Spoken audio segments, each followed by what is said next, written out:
30-15. This is delicious. Ooh, delicious apparently. How many do you reckon? I reckon it'll take me 6 goes to get it. I'll beat that. All right, let's go. Hello, Ben and Josh here from PH Tennis, and today we are recreating a famous shot. Yeah, and we've obviously you've just seen, we've picked Federer's inside-out drop shot against Andy Murray at Wimbledon. Delicious. It was delicious. Call it. Yeah. The question is, can we do it? Now, like we've done before with some of our other shots, we're obviously not playing on centre court at Wimbledon. We are not going to be doing this at the end of a 15-shot rally. We may have a bigger crowd on YouTube than he had at Wimbledon, though. That'd be just bizarre to consider, isn't it? At some point, yeah. Not yet. Please subscribe. So the idea is we're going to take it in turns to try and recreate that shot, and in the process, try and teach you guys how to do it. Because often in these videos and these highlights, we hear things like, oh, you can't teach that, and nobody practices that, and we don't think that's true. Oh, and am I right in thinking that that video that we found is a clip within a video that's called Only Roger Federer. The shots only Roger Federer can do, and we thought, he's not that good. Well, we'll find out, won't we? Is Roger? We can change the title of the video. Is Roger Federer good at tennis? Question mark. Is he the only person who can play this shot other than Ben and Josh at PH Tennis? Yeah. Okay. All joking aside, Roger Federer is obviously one of the great, if not the greatest, GOAT. Yeah, to ever play the game. And, well, the reason we have picked him for this video is why. And the reason we think he's so good is because of his adaptability. He will play every shot on any shot. He will never favour one over another. No, and that's kind of the point here. So, watching this shot back again, as you can see, the ball is moving across, first name terms, Roger. The ball's moving across Roger's body. There is no way, when that ball is played, that he is planning to play this shot. And I think that's what the commentators mean when they say, you never practice this, only Roger can do it, because it's not a shot you would plan to play. It looks like he is trying to run round it to play an inside-in forehand. However, part of his greatness is in that moment, as he's getting across there clearly becomes a time where he goes, I'm not going to get there. I'm not going to be able to set. I'm not going to be able to unload a proper topspin forehand. So what shall I do? And this adaptability, we think, is the key to successful tennis.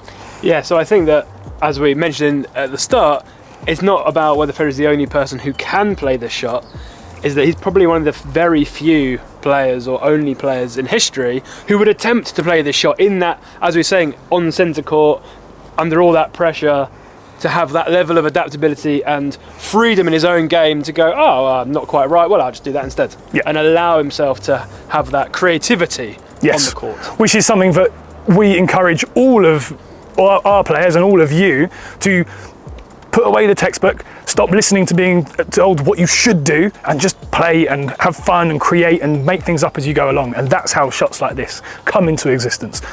But enough talking. Enough talking, let's give it a go. Can we do it? How are you going to do it? Well, we're going to find out. We'll take it in turns to feed. We've already promised each other to actually try and recreate the feed as perfectly as possible. And we're going to try and get this shot as perfect as possible, as quickly as possible. And you reckon 6, didn't you? Well, 6 good feeds. We shall see. Would you want to go first? Sure. All right, let's go.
There we have it then. Way harder than I thought it was going to be.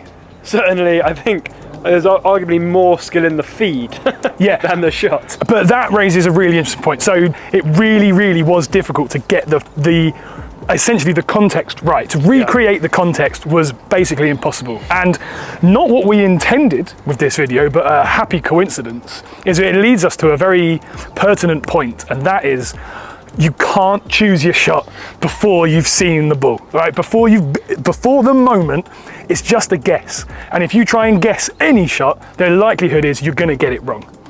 Yeah, so the sorts of things that so when we were doing it, we were asking each other when we were feeding, oh, faster, deeper, more spin, less spin. Yeah. Because this shot is in the slice family. Yeah. So because our rackets are kind of coming down and across, we needed the ball to be coming up to meet us, so those trajectory matched, which meant we needed the feed to be deep. Yep. Because it's a little drop, you needed to be decelerating the ball. Yep. So you needed the ball to be fast. My early ones I struggled when the ball was too slow and I was having to go at it. No, because then you're accelerating and you don't accelerate with that sort of shot. Yes. And those are the sorts of things we were looking at, the ball speed, the ball trajectory, and once those matched, it suddenly became significantly easier. much more doable. Yeah. So when you are out there playing and you're at home and you're watching videos and trying to improve your game, take everything that you hear with a pinch of salt insofar as you have to know the context. So it's all well and good to play an inside-out drop shot like Federer, but you need to wait for a rising ball that's coming quickly as you're moving right to left across the baseline. That's not going to happen very often, which is why this isn't a very common shot.